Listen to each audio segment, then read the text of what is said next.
This is Learning Coherence, Chapter 5, a series on the architecture underneath professional learning plans. This chapter, the logic model, and the distinction between outputs and outcomes. Chapter 5, the logic model. I'll be honest, logic models have a reputation problem. If you've been in education long enough, you've probably sat through a session where someone drew 4 boxes on a whiteboard, inputs, activities, outputs, outcomes, and walked through them like it was self-explanatory. And maybe you thought, I know this. Inputs go in, activities happen, outputs come out, outcomes follow. What's the insight? The insight is in the distinctions between the boxes, specifically the distinction between outputs and outcomes, because that's where most evaluation plans quietly break down. An output is what you produced. 450 educators attended professional learning sessions. 12 coaching cycles were completed. 3 communities of practice met bi-weekly for a semester. Those are real things that happened. They represent effort, resources, time. They tell you almost nothing about whether anything changed. An outcome is what changed as a result. Teaching practice shifted. Collaborative planning became more focused on student evidence, different kinds of claims, different kinds of evidence. And in my experience, the majority of professional learning evaluations end up reporting outputs rather than outcomes. I don't think this happens because people don't care about outcomes. I think it happens because the planning architecture doesn't structurally distinguish between them. When the template has a section called Evidence of Impact, and the team fills it with attendance numbers and session counts, that's not a thinking failure, it's a design failure. The format didn't create the conditions for the team to ask, what kind of evidence would actually tell us something changed? What I kept working through was how to make the logic model enforce these distinctions structurally, not just describe them. Inputs are what you bring to the work. Budget, time, personnel, existing infrastructure, institutional support. These aren't a box to check. They're the constraints that discipline everything else. If you have 3 coaches and 400 teachers, that ratio shapes what's possible. If you have 2 hours of collaborative time per week, that shapes what activities can realistically sustain. The input section forces honesty about capacity before the plan makes promises. Activities are what you do. The professional learning sessions, the coaching cycles, the collaborative team structures, the observations, the feedback protocols. Each activity connects to a specific goal.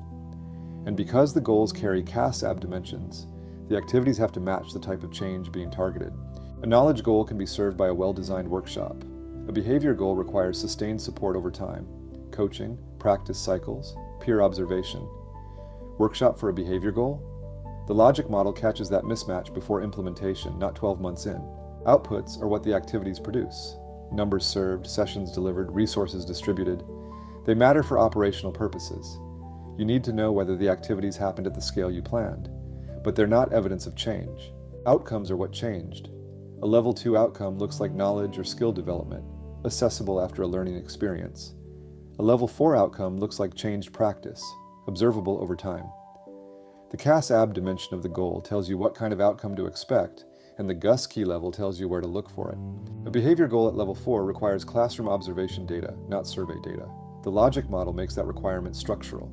This is where Fixsen's implementation science earns its place. Dennis Fixsen and his colleagues at the National Implementation Research Network studied what it takes for an evidence-based practice to become sustained practice. One finding changed how I think about timelines. Implementation has stages: exploration, installation, initial implementation, full implementation. Each stage has different characteristics, and each stage takes time. Why this matters for the logic model? Most plans are implicitly designed for initial implementation. They fund the rollout, they schedule the training, they measure whether the strategy was adopted. But Fixsen's work shows that the gap between initial implementation and full implementation, where the practice is sustained, integrated, and adapted, is where most initiatives stall.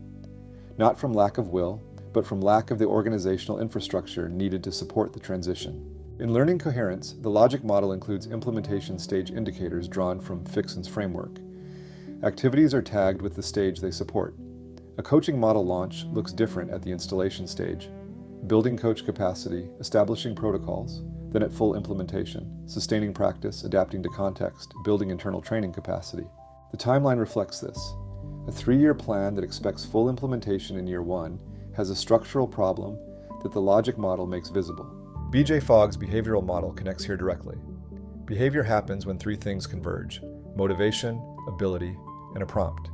All 3 at the same moment. If motivation is high but ability is low, the behavior doesn't happen.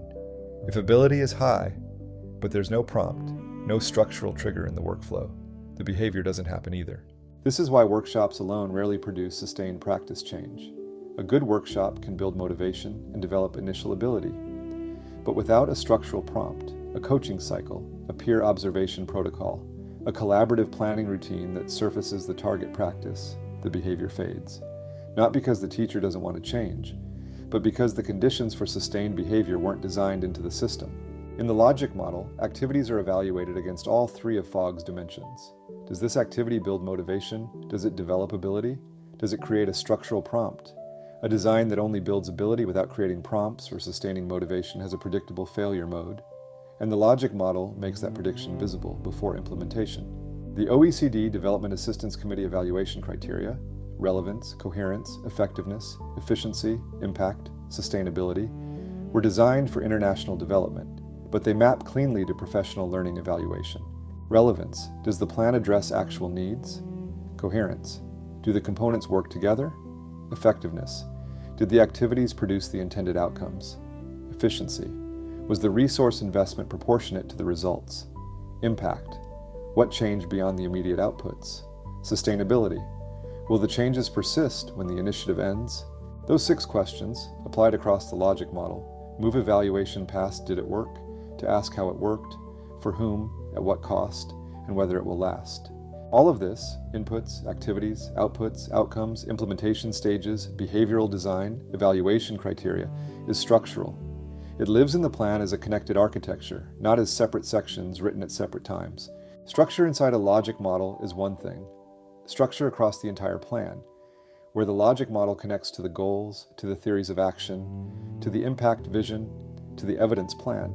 That's the piece that most planning processes never build. The pieces exist, they might be good, but they sit in separate sections, and the connections between them are implied, not structural. The logic model is the operational backbone. The question that sharpened over time was whether the connections between the backbone and everything else could be made visible.